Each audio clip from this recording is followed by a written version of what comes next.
Sallallahu Alaihi Wasallam pernah naik onta bersama beberapa rombongan. Lalu beliau ketemu Asma bintu Abi Bakar. Asma waktu itu sedang gendong biji ditaruh di kepala beliau, dibawa dari kebun menuju rumah untuk dijadikan makanan kuda. Ketika Nabi SAW melihat Asma dalam situasi itu, Rasulullah SAW menderungkan ontanya dan minta Asma untuk bonceng. Tapi Asma teringat cemburunya Zubair bin Awam sehingga Asma menolak. Akhirnya karena Asma menolak, Rasulullah SAW melanjutkan perjalanan menuju Madinah. Sampai di rumah Asma cerita, menyampaikan kalau tadi ditawari Nabi SAW bonceng. Asma dengan Nabi mahram atau bukan? Mahram atau bukan? Kenapa bukan?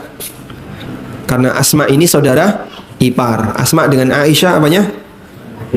Adik kakak sebapak, saudara sebapak beda ibu. Baik.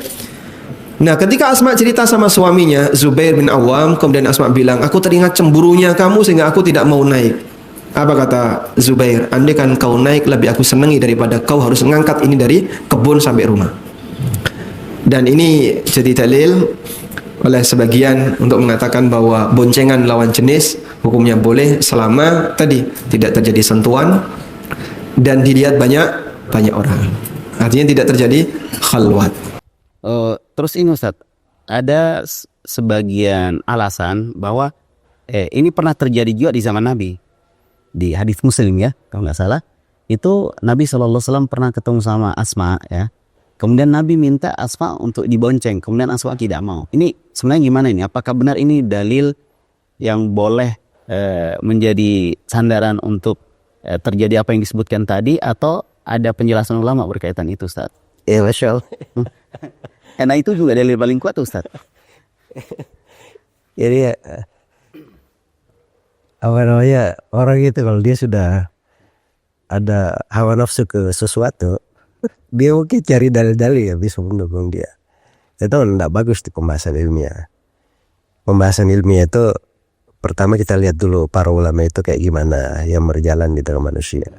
Apalagi hijab ini, itu kebiasaan manusia dari masa dahulu. Sudah disebutkan kesepakatan oleh Ibnu Hajar dan sebagainya. Jadi hal-hal yang seperti ini kan perkara-perkara dimaklumi. Jadi begitu masuk memahami hadis dijadikan sebagai dalil, itu juga kita harus lihat sudut umumnya ya, seperti itu tadi. Ada lagi sudut khusus terkait dengan penjelasan hadis itu sendiri. Ya, hadis itu memang benar ya, itu hadis di riwayat Bukhari Muslim malah. Itu tentang kisah Asma bintu Abi Bakar radhiyallahu anha. Beliau posisinya istri dari sahabat yang mulia Zubair bin Awam. Ya. Jadi nikahi di Mekah, dibawa ke ke Medina. Ya, dan Imam Muslim memberi hadits itu di Kitabus Salam ya. Saya ingat saya hafal hadits ini dari Kitabus Salam itu dari tahun 98. 98.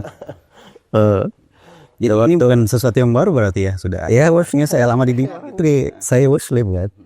Cuma maksudnya kenapa saya sebut 98? Jadi ketika saya hafal hadits itu, saya baca keterangan Imam Nawawi. Dan melekat di ingatan saya itu kekhususan Nabi SAW. Oh, itu kekhususan Nabi. Kan beda orang. Terus di dalam hadits sebenarnya kan disebutkan bahwa Nabi menawarkan, memberi isyarat ih gitu. Itu bahasa mempersilahkan kalau mau dibonceng. Kemudian yang kedua, ini posisinya perempuan sedang kesulitan. Makanya Nawawi sendiri mengatakan boleh membonceng perempuan yang kesulitan di jalan. Jadi ada syaratnya sebenarnya. Ada syaratnya. Dari posisi dia membolehkan. Bersamaan dengan itu, Nawawi rahimahullah mengatakan itu di haditsnya Nabi ditemani oleh nafarun minas sahabah. Sekelompok orang dari sahabat. Oh, berarti beliau tidak sendiri. Bukan di tempat umum berdua, tidak ada sahabat bersama Nabi. Nabi sedang berjalan diiringi oleh sahabat yang lain.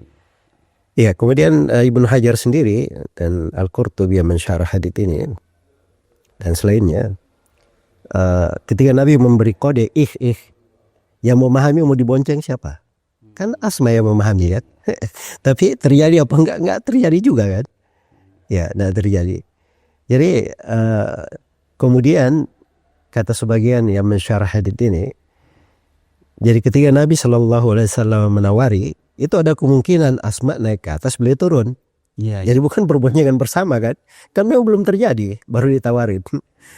Terus yang paling ininya lagi sebenarnya kalau dibaca hadits itu secara keseluruhan ya. Ibnu Hajar rahimahullahu taala berkata, yang nampak bagi saya walladzi yadhharu li, bahwa ini kejadiannya sebelum turun syariat hijab.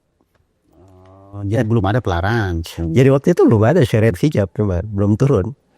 Dan itu lebih, memang kalau baca anggaplah semuanya setelah hijab dan seterusnya, tetap harus dikompromikan makna-makna syariat itu tadi yang saya sebutkan. Nggak boleh gara-gara ingin tampil dengan fikih baru, kemudian menampilkan hal-hal yang seperti itu. Nggak cocok lah di sini. Jadi orang yang memberi jawaban itu, dan ini di tugasnya ahli fatwa.